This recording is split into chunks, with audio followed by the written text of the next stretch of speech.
Se você quer ser alguma coisa diferente, você tem que fazer alguma coisa diferente. Se você continua fazendo o que você sempre fez, você vai continuar obtendo o que você sempre obteve. E se você quer aprender a influenciar mais as outras pessoas, você tem que chegar à consciência de que, conscientizar-se de que influência é você associar o sentimento de prazer ao seu produto, serviço, ideia ou talento. Como que você faz isto? Comunicando-se melhor. Como que você se comunica melhor? Eu vou mostrar para você essa tecnologia. Nós vamos começar pelos olhos. Os olhos são as janelas da alma. Você já escutou essa expressão? Os nossos olhos podem se movimentar em 9 posições diferentes. Você pode movimentar os olhos para cima, na horizontal e para baixo. Para cima, você pode movimentar os olhos para a esquerda, para o meio, para o centro ou para a direita. Na horizontal, para a esquerda, para o centro, para a direita.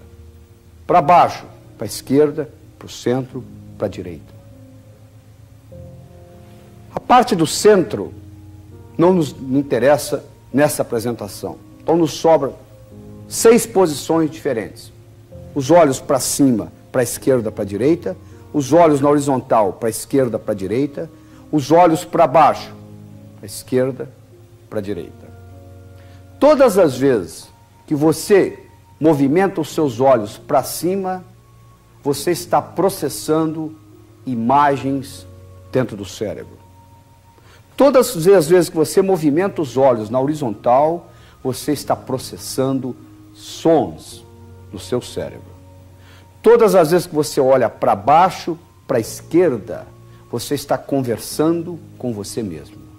E todas as vezes que você olha para baixo, para a direita, você está tendo sensações corporais e está tendo sentimentos.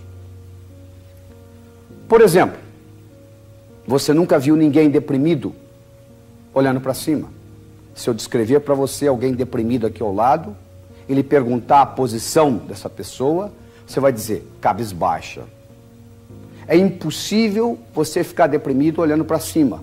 É impossível você ficar deprimido jogando voleibol, por exemplo. Você pode estar com a maior depressão do mundo. Você entrou numa quadra de voleibol, imediatamente de vôlei, imediatamente a sua depressão acaba. Por quê? Neurofisiologicamente é impossível você se sentir deprimido olhando para cima. Por quê?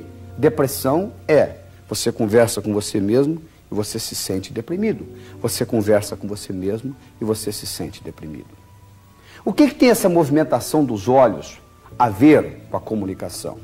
Tem a ver o seguinte, todo pensamento que você tem, seja ele qual for, ele pode ser desmembrado em 3 componentes.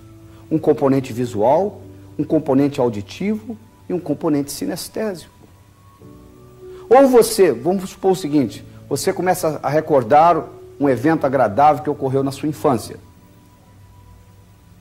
Então, para você lembrar desse evento, você tem que pensar em imagens, acrescentar ou não sons e ter sentimento agradável. Qualquer coisa que você pensar é desmembrada em 3 componentes: visual, auditivo e sinestésico. Apesar de eu estar falando em português, eu na realidade estou conversando com você em 3 línguas diferentes. Eu estou falando a língua visual, a língua auditiva e a língua sinestésica. E um modo de você descobrir como a pessoa está processando o pensamento é pela observação do movimento dos olhos. Todas as vezes que a pessoa olha para cima, ela está processando imagens no cérebro. Todas as vezes que a pessoa olha na horizontal, ela está processando sons. Toda vez que ela olha para baixo, para a esquerda, ela está conversando com ela mesma. Toda vez que ela olha para baixo, para a direita, ela está tendo sentimentos de própria percepção e emoções.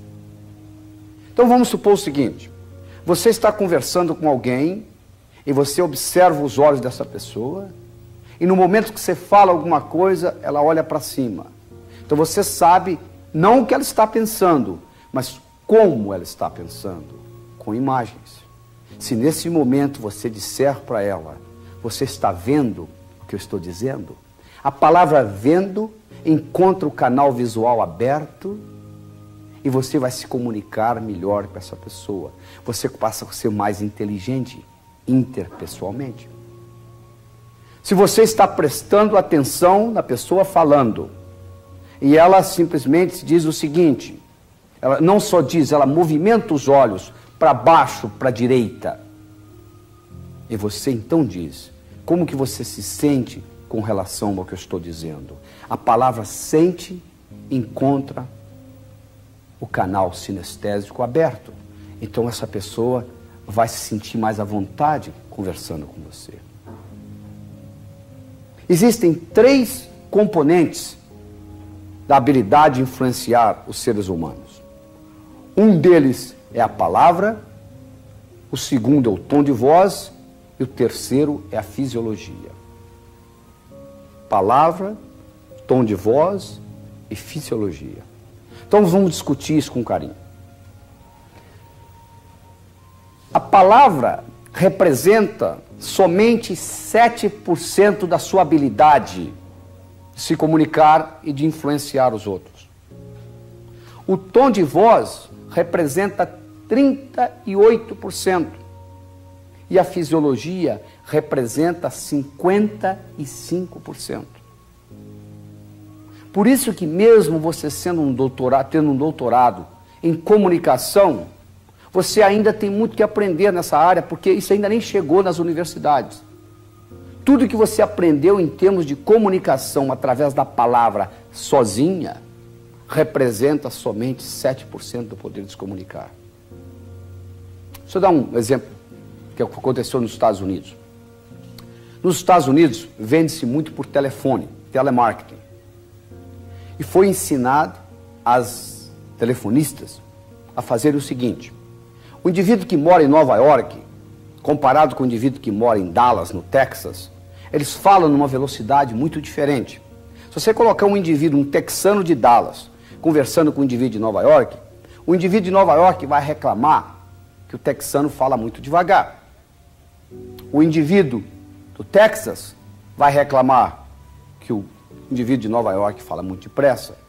Então foi ensinado às telefonistas o seguinte, que elas iriam assumir a mesma velocidade de voz da pessoa com a qual elas estavam falando no telefone.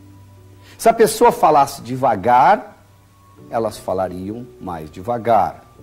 Se a pessoa falasse depressa, elas falariam mais depressa. Isto sozinho aumentou para esta companhia onde foi testado esse esquema, aumentou 30% em vendas, mostrando o impacto não só do que você diz, mas como você diz. Muito mais importante do que o que você diz é como você diz. E a velocidade com que você fala é fundamental comparando com a pessoa com a qual você conversa. Então, agora para frente, você vai se lembrar do seguinte: se você está conversando com uma pessoa que fala muito depressa, aumente a velocidade da sua voz um pouquinho, da sua fala. Se você está conversando com uma pessoa que fala muito devagar, diminua a velocidade da sua voz um pouquinho. E só aí você está aumentando a sua capacidade de influenciar em pelo menos 25% a 30%. O terceiro componente é a fisiologia. Representa 55% do poder de se comunicar. O que é a fisiologia? A fisiologia é o modo como você coloca o seu corpo em comparação com o corpo do outro. Por exemplo, se eu chego no escritório para conversar com alguém e esta pessoa está, vamos supor, com os braços cruzados ou com as pernas cruzadas, e se eu assumir o que nós chamamos uma imagem espelho desta pessoa, ou seja, colocar o meu corpo, a minha fisiologia, mais ou menos do mesmo jeito da outra pessoa, vai haver uma sintonia a nível inconsciente entre o meu cérebro e o cérebro dessa pessoa. Porque quando eu assumo a mesma posição corporal da pessoa com a qual eu estou conversando, a nível inconsciente eu estou dizendo para ela, eu sou igual a você, você pode confiar em mim. Então as três coisas são importantes, a palavra, o tom de voz e a fisiologia. A palavra sendo apenas 7%, o tom de voz 38% e a fisiologia 55%. Pelo fato da palavra ser somente 7%, eu não estou dizendo que não é importante. Quantos por cento da sua comida é pimenta? Ou quantos por cento da sua comida é sal? Quase nada. No entanto, um pouquinho mais de sal, você já não consegue comer a comida. Um pouquinho mais de pimenta, você já recusa comê-la. Então, apesar da palavra representar somente 7%, é importante.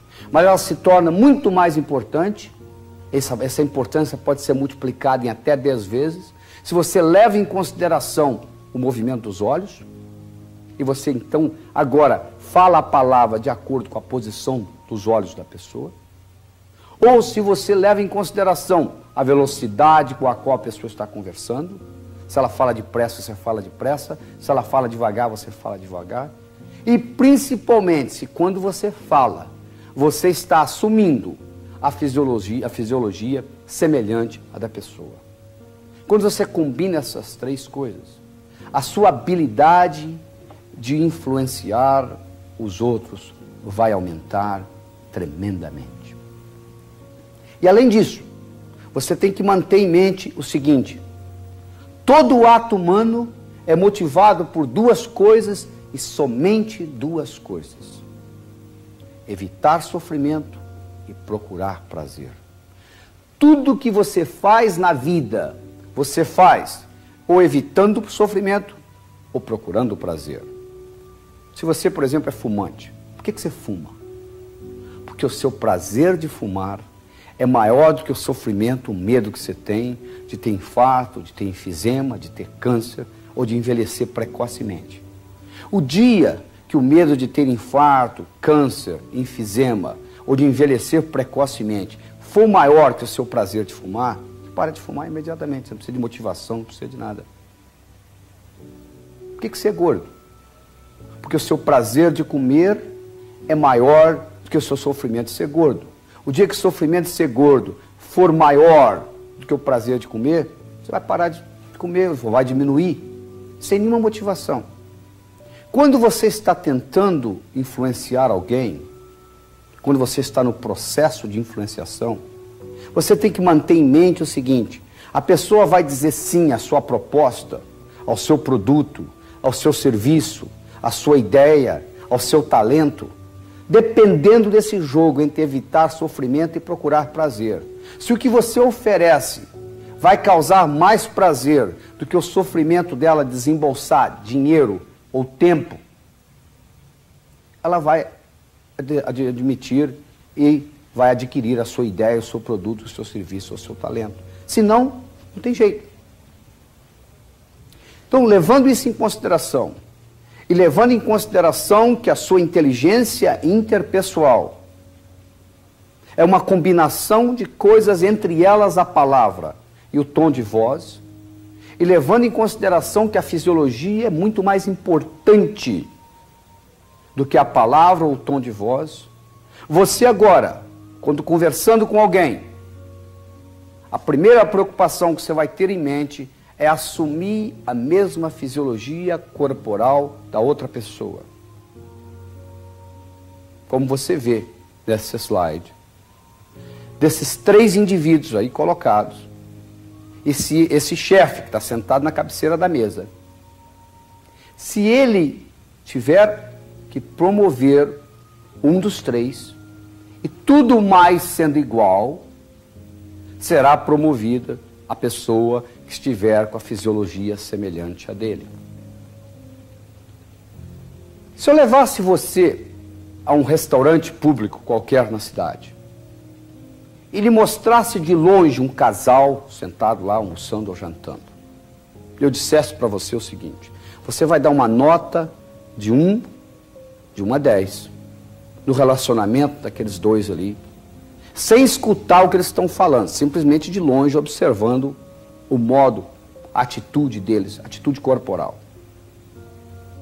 e você fosse lá e olhasse o casal, e você, ou dois amigos conversando, ou marido e mulher, e você olhasse o casal e você deu a nota 8, por exemplo. Aí eu lhe perguntaria, por que 8? Você disse, por causa do jeitão. Que jeitão? Isso que você chama de jeitão, se você for analisar cientificamente, em detalhes, é nada mais, nada menos do que essa imagem espelho entre um e o outro. Ou seja, quando você de longe olhar, observar duas pessoas conversando numa mesa, e elas estão em rapport, que nós chamamos em inglês, elas estão sintonizadas uma com a outra, isso é expressado no corpo de uma forma que elas mantêm mais ou menos esta imagem espelho uma da outra. E isso é fundamental. Comunicação é como se fosse uma dança. Quando você tem um casal de dançarinos, esse casal, todos dois dançam muito bem, e vamos supor que a mulher dançando, de repente, ela visualiza ou vê do outro lado do salão uma conhecida dela, ela é capaz de levar o parceiro lá para dar um alô para a conhecida, sem ele perceber que ela está levando. Por que isto? Porque comunicação é como se fosse uma dança. Quando a coisa está bem entrosada, você não sabe quem está conduzindo quem. Nós não nascemos bons comunicadores. Você não vai num berçário e diz aquele ali se comunica bem, aquele não, aquele sim, aquele não. Comunicação, você aprende, é um software. Depende muito de você, do que você aprendeu com você mesmo, imitando outras pessoas. O que eu quero lhe provar é que você, hoje, comunicação é uma ciência. Você consegue transferir de um cérebro para outro, você consegue aprender. Como tudo que você aprende na vida passa por 4 fases. E nós vamos discutir em detalhe essas fases. A primeira fase é a fase da ignorância. Todos nós somos ignorantes, só que em assuntos diferentes. Se você não sabe pilotar um avião, por exemplo, você é totalmente ignorante no que diz respeito a pilotar um avião. Não é verdade? Então você não sabe o quanto você não sabe no que diz respeito a pilotar um avião. Você então é inconscientemente incompetente. Esta é a primeira fase. Se você agora vai almoçar com um piloto e ele começa a contar para você o que precisa para pilotar um avião, você entra na segunda fase, que eu chamo estar a par da situação. Você se torna agora conscientemente incompetente. Você agora sabe quanto você não sabe. Vamos supor que você agora se interesse pelo avião a tal ponto que você decida tirar o brevet. Você vai e pilota 40 horas e se torna um piloto. Você agora aprendeu a pilotar avião. Você agora tem o que nós chamamos de conhecimento. Você agora é conscientemente competente. Você sabe o quanto você sabe. Vamos supor que agora você pilote avião por 20 anos. Depois de 20 anos, você não pensa mais em como pilotar avião. Você simplesmente entra no avião, liga e levanta voo. Por quê? Porque você, nesse momento, o que aconteceu com você? Você se tornou inconscientemente competente. Você agora já não sabe o quanto você sabe. Todos nós, quando estamos aprendendo qualquer coisa nova, nós passamos por essas 4 fases. Ignorância, a par, conhecimento e essa 4ª fase chama-se sabedoria. Você nem sabe o quanto você sabe. É o modo como você dirige seu carro hoje. Você chega lá, liga a chave, sai dirigindo. Você não está prestando atenção se você está pisando no acelerador, ou no freio, ou na embreagem. Isso tudo é automático. Você coloca no piloto automático no seu cérebro e vai embora. Agora, uma coisa interessante é o seguinte.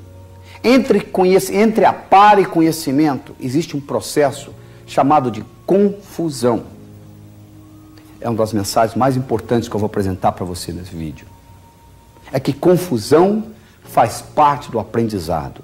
Se você não entende absolutamente nada como pilotar um avião, você não está confuso a respeito de pilotar um avião. Mas no momento que você começa a aprender como pilotar um avião, confusão aparece no seu cérebro.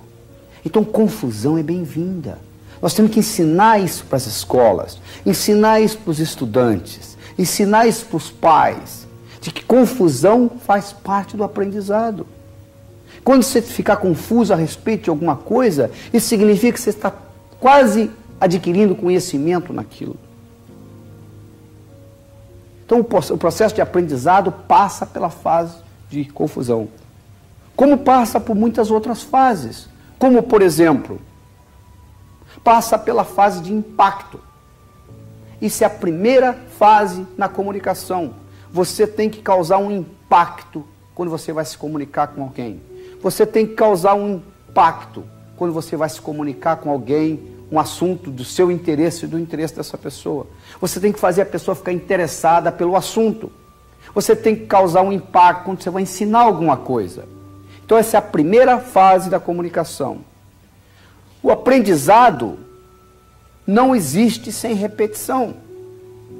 Repetição é a mãe do aprendizado.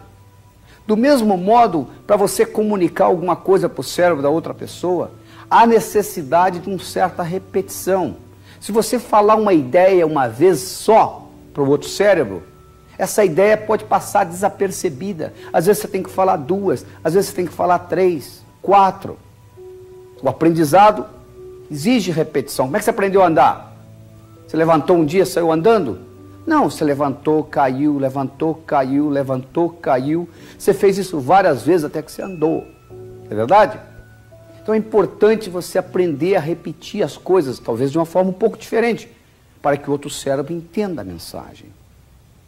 A terceira coisa importante no processo de aprendizado é a utilização. O que adianta você assistir esse vídeo, por exemplo, escutar essas ideias todas, e não utilizar nada do que estamos discutindo aqui?